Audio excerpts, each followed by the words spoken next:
Welcome to Your Strata Property, the podcast for property owners looking for reliable, accurate, and bite-sized information from an experienced and authoritative source.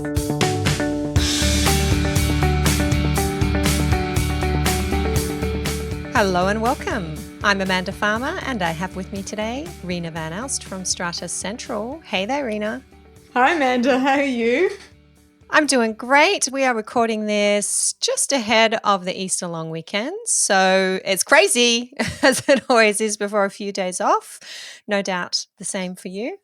Yeah, actually, I've been away up the coast at a meeting that I had for an AGM I manage a resort. So the actual AGM was in the resort, which is always nice to have a different type of meeting where you're not in your normal familiar surroundings. Nice. A little bit of work, a little bit of holiday, maybe. Exactly. Good job. Well, ready to dive into our wins and our challenges for this week. Hit me with your challenge, Reena. Andrew, I had an owner that's been emailing me constantly because this particular owners corporation want to minimise, their costs in terms of photocopying and postage. And they had a motion passed on their agenda quite a number of years ago before we took over. And they also have a bylaw to the same effect where anyone that's given their email address is deemed to have given consent to receive all their agendas and minutes electronically. Now, I said to them, I don't believe that's actually binding. My understanding from the Strata role is that an owner can give an address that they want their communications to be sent to, agendas and minutes and levies, etc. And if an email address is the only thing that's been given, then that can be deemed to be an address for service. However, I don't believe that a bylaw or a resolution at a general meeting can override that. Interesting, Reena. I believe I'm with you. There is a regime in our legislation where a new owner is to notify their owners corporation of their address for service. That regime is set out in Section 22 of our Strata Schemes Management Act in New South Wales. A new owner needs to provide what's called a strata interest notice. And Section 22 tells us what should be in a strata interest notice. It must, and that's a must, specify an address for service of notices. So it is generally the job of the lawyer or the conveyancer who is acting for an owner on their purchase of their shiny new apartment. They make a point of filling out this strata interest notice and sending it to the strata manager to make sure the strata roll can be updated. Sometimes that doesn't happen, and that's why strata managers end up with incorrect details on a strata roll because a Section 22 strata interest notice hasn't been provided. You've mentioned there, Reena, the strata roll. Section 178 tells us what information must be recorded on the strata roll. The strata roll must include that address for service of notices, and that's the address that was notified by the Section 22 strata interest notice. It also says that an email address must be included on the strata roll if the owner has one and if that email address has not otherwise been provided as the address for service. So I'm with you. I think that a bylaw that essentially attempts to get around this regime in our legislation is quite possibly not a valid bylaw. And as convenient as it may be, I think owners are still entitled to nominate something other than an email address as their address for service of notices. Yeah, that's my understanding as well, Amanda. And I think even for many people, including myself, like when I sometimes receive an agenda, I like to have it in paper so I can write notes on it. And I know many owners that I have who are very tech savvy still like to have a paper copy sent to them because they don't want to spend their own time and money printing it up themselves sometimes. So, yeah, that's what I try to tell that person. And I think that from what you're saying, you're confirming what I think is the case. I appreciate it's frustrating for some communities where most people have an email address as their address for service and others have a postal address, because that means that it does take a lot longer to convene a general meeting because we must have 7 days notice of a general meeting. If you're going to be posting out agendas, you've got to add another 7 days, usually a little bit more because we're dealing with weekends and we can't count those in our calculation of postage periods. Strata managers mailing out general meeting agendas are often having to send them out 3 weeks before the meeting. I think that's kind of the rule of thumb now, isn't it, Reena? Yeah, that's pretty much the standard. Yeah, I mean, because you can't include the day you issue the agenda, you can't include the day of the meeting, and now that under that Interpretations Act, it says that it's postage is now 7 days deemed to be served, not 4 like it used to be, because now it's basically 17 days. And I think you're right, 3 weeks is a good term to use as a point of reference to make sure that the agendas comply. And then you may have, like now, we've got public holidays coming into the mix, so that adds to the notice period time as well. Yes, because the postage period is 7 working days. So we can't count weekends, we can't count public holidays. So, yeah, it is timely that we're talking about this now. Whereas if you were serving by email, then it is deemed served after you send it. After you hit send on that email, as long as it doesn't bounce back to you, then it's been served and you can start counting your 7 days. So you can be convening your general meetings much more efficiently if everyone is being served by email. So I know a lot of buildings scramble to get those email addresses as addresses for service, but at the moment it is certainly not mandatory, not the law, that everyone must have an email address for what I hope are obvious reasons. Thank you, Amanda.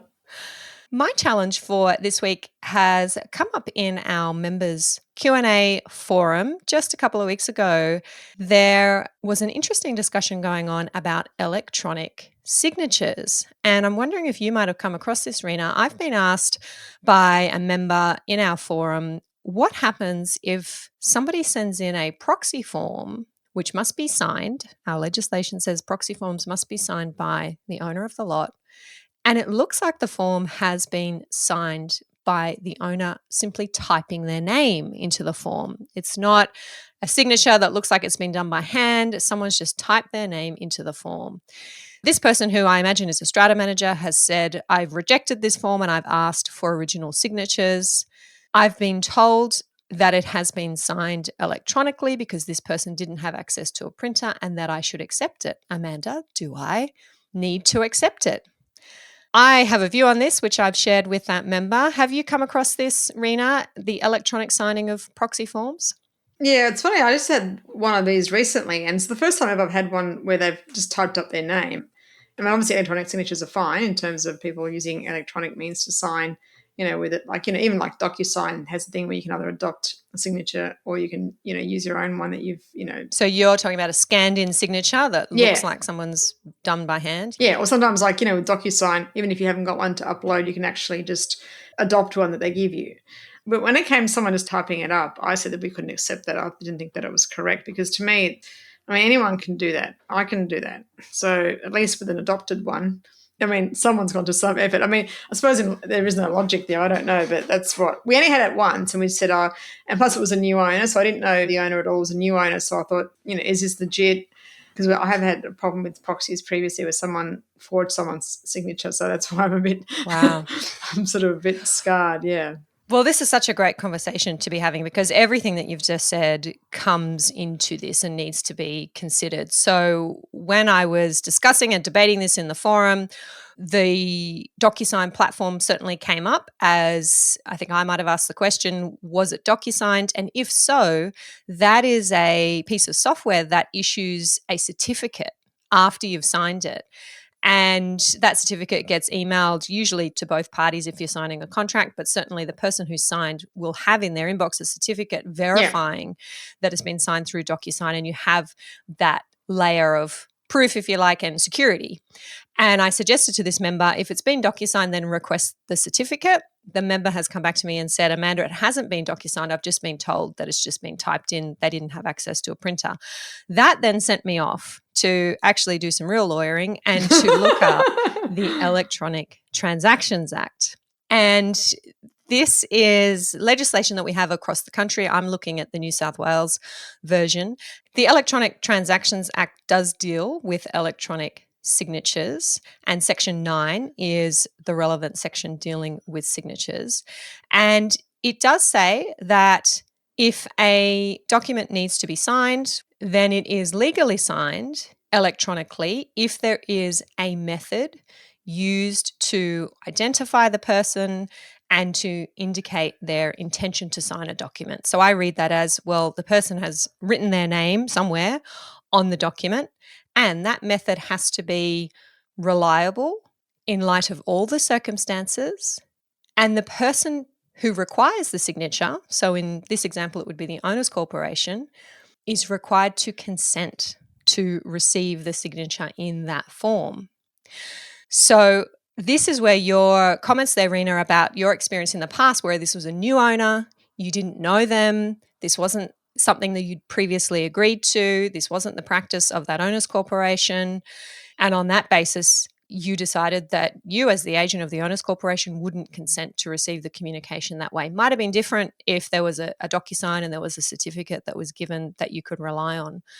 Well, but also too, Amanda, in this case, there was two owners and only one had put their name on it. So there you go. Well, that wasn't properly signed anyway. yeah, so it was one thing that so one person's typing it up. It's two owners. I'm thinking, well, it's a new owner. I don't know anything about these people. You just don't know what the intentions are sometimes. And then I think that under the Act, the chairperson is the person who decides whether they accept the proxy or not. Yes, true. Good point. Yeah. Good point. So, look, my reading of this, and I've only had a quick look at it for the purpose of providing some guidance in the member forum. I think it is legally valid and acceptable that you could sign a document this way, but the bottom line seems to be that both parties need to consent to receiving the document that way, and the circumstances need to be taken into account. So I've said to this member, do you know the owner? Have you had a phone call with them? Have they confirmed that it was them who typed the name in, or are these just emails going back and forth? Make sure that you're very aware of what's actually happening in reality if your chair is going to accept this proxy as being valid. Yeah. I mean, it does make sense what you're saying, Amanda, because an electronic signature is just a made-up thing anyway when you think about it. Like in terms of someone, not DocuSign, but sometimes people use, like they adopt their own signature. It's something that they've actually made up themselves. I mean, it's not really, it's an image file. And sometimes people use, if you look at Word, you can do like your name in running writing and things like that. Sometimes people use those tools to sign off. And that's, because it's running writing, people think, oh, that's more like a signature. But what you're saying, I think makes perfect sense. Like if you know the person, and you both agree that, I know who you are, I can't get to it. You intended to sign it. Under the Act, it's all about intention, and you intended to use this method. Yeah. Yeah. So I think we're going to see more of that. It won't be the first time that this has come up, that's for sure. And proxy forms being often controversial. Exactly. Well, I mean, as we know, these things obviously can affect outcomes. So sometimes, every proxy may have a purpose beyond its original intention of just giving someone the right their vote to be exercised at a meeting. Yeah, every proxy counts. Over to your win for this week, Reena. Yeah, so we've been managing a scheme compulsorily since last year, and it's taken quite some time for us to finally get the scope of works that the engineer had completed. A draft was completed last year in November, and then it was finalised in February, and I went through the whole report. I did a very in-depth report letter just to note key sections of the tender works so that owners could actually, like, rather than, like on this page, it refers to this, so that everyone had the key areas identified. And we decided that we would hold a meeting with all the owners and have the engineer come so that the owners could decide even about the scope of works that needs to be completed. Part of the reason also was to discuss funding options that we're going to need in the future once the tender is issued to builders. The other thing also was there were some optional works that were included whereby by having the builder there at the same time doing a number of other remedial works, it would actually be probably expedient and cost effective to undertake some other work, such as the entranceway. It's really unsightly, it's dangerous, it really needs to be repaired. And even though this is not part of the works that were ordered by the tribunal, it's probably good for the owners to consider whether or not it would be a good idea while you have the builder there, and costs would be much less than having a builder come out just to do that particular piece of work in the future. And so it was a really, owners could ask questions of the builder. They asked him whether a DA was required. It was actually quite a really productive meeting. And it was agreed by everybody at the meeting that they would like to proceed with the optional works and get a separate costing to see how much it would cost. And depending on that, I was going to then put that to the owners, even though we're the ones that have the voting rights at the time when we're putting forward the pricing and the funding. The other thing also that people liked about the meeting was that I asked them what they thought and whether or not I would force a loan upon them. And I said, no, what I would be doing is putting it forward to all owners and in a sense treating them like an owners corporation, because if the majority of people don't want a loan, well, then I think that's probably the way to go. And I had an email come, I think, a few days later saying, thank you. Like, even though you didn't have to include us in the discussion and seek our opinion, you actually did that. And also about the funding, because many owners that do have the funds don't want to spend the money on paying interest. And, this work is going to be more than, I'd say, $2 million. So we're talking about significant funds. So even if the majority of the amount is raised by special levy and then the balance could be funded through a loan, at least then, people have the ability to vote, even though they don't really get a vote as such, but to have their voices heard about how they would like to proceed. What I note is that, if people are given an option to exercise their opinions and to be heard, I think it helps with managing the scheme. In a sense, I'm only the custodian of the owners corporation for a very short, limited time, either 1 year or 2 years, depending on the term of the appointment. But I think for managers, it's important that even if you do have the power, you should exercise it cautiously and fairly. And at least people know then at the end of the day, everyone did get a say, to the extent that it is sort of democratically able to be under a compulsory managed scheme. But I was actually surprised that everyone's saying, yeah, we want this work done. It's been long overdue. I think some of the people that were the recalcitrant people that had not really wanted the work to be done seemed to, they didn't say much, but they were pretty much, I think, outvoted in terms of people saying this has been going on too long and it should be done as quickly as possible.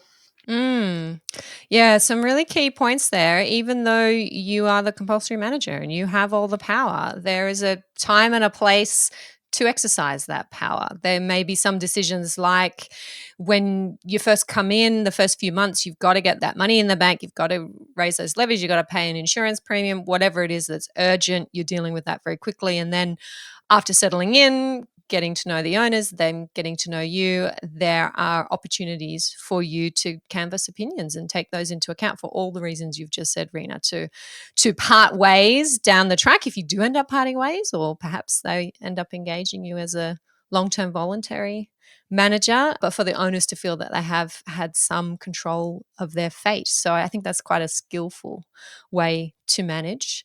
And when we hear about bad experiences with compulsory management, which I do hear a lot of in my circles, it is often because there wasn't any flexibility, any consideration given to these opportunities to operate as a quasi-democracy, let's say that.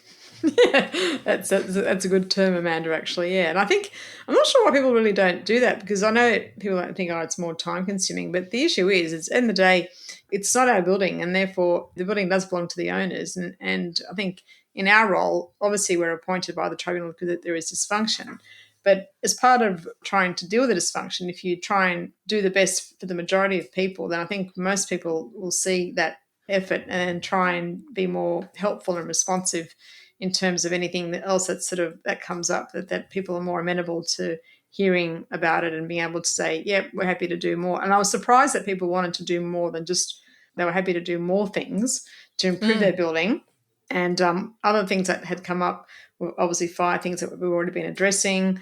One of the recommendations was to get a lift audit done. We've got that done now. We're going to start, because the lift is like over 40 years old, but had been upgraded like 20 years old. But obviously now most people know that lifts don't have a lifespan more than 20 years on average. So we're doing all these things concurrently. So it's going to be a lot of money being spent. But I was really happy to hear that people were wanting their building to be improved. That was really heartening for me as a manager, because most people don't want to spend any money.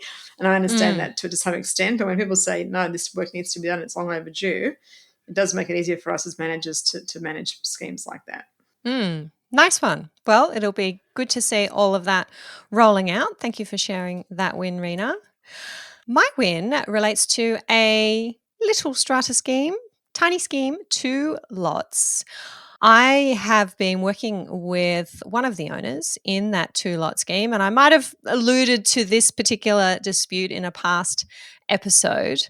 This is a scheme where one owner has 65% of the total unit entitlement and the other owner has 35%.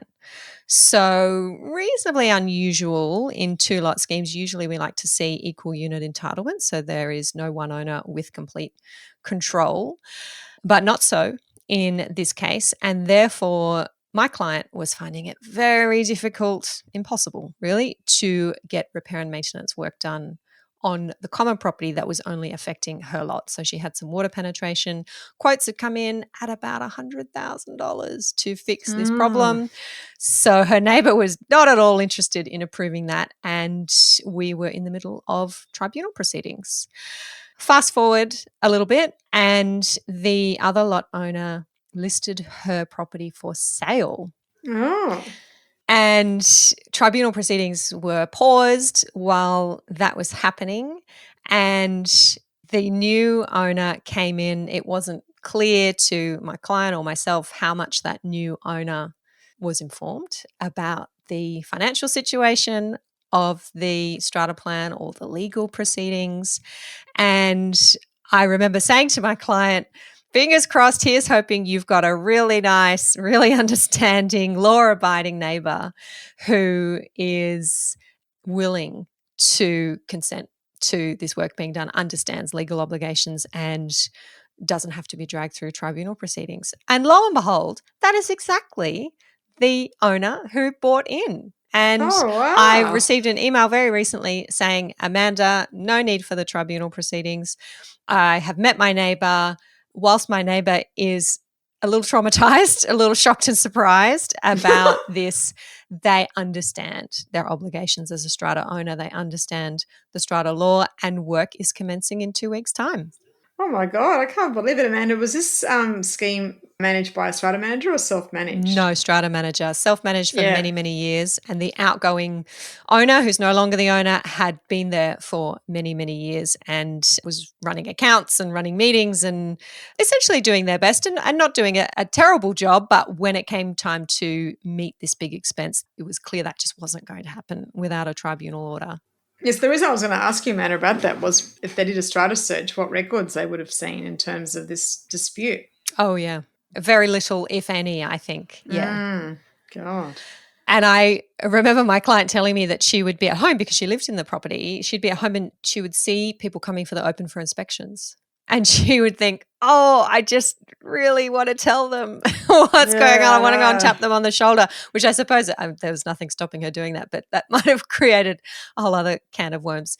She didn't do that. She left it to the outgoing owner, the vendor, to meet their disclosure obligations, whatever they may be in the circumstances. And as a matter of law, I think I can say they are not as extensive or as onerous as they should be in strata as for what our vendors need to disclose.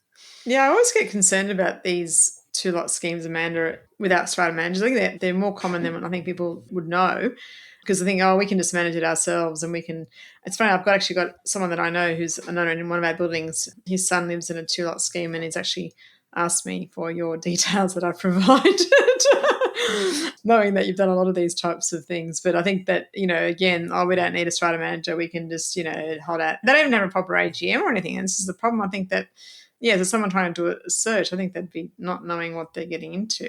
Yes. Well, this time last year, I did some education for the Australian Institute of Conveyancers, and I was engaged to do a CPD session, and I suggested the topic of small schemes, two-lot schemes, and attempting to educate conveyancers, who are the ones advising their purchasers on contracts, about precisely what these things are, how to identify them, what the relevant legislation is, and what to look out for and warn their clients about. And the number one thing being unequal unit entitlements, where you've got two schemes and one person has the majority unit entitlement. Those ordinary resolutions are very hard to get past if you're wanting something done and you're not the majority holder. So to be warning incoming purchasers about that, the impact of that from a strata law perspective, it's often not something conveyancers are armed with. And it became a very engaged session for sure. But even if the entitlements are equal, if one votes for and one votes against, it's still lost. So oh, you're right. Yeah, exactly. Yeah, so I think I always walk past a duplex and I just think, oh my God, the only way I would ever own one is if I owned both lots and rented one out.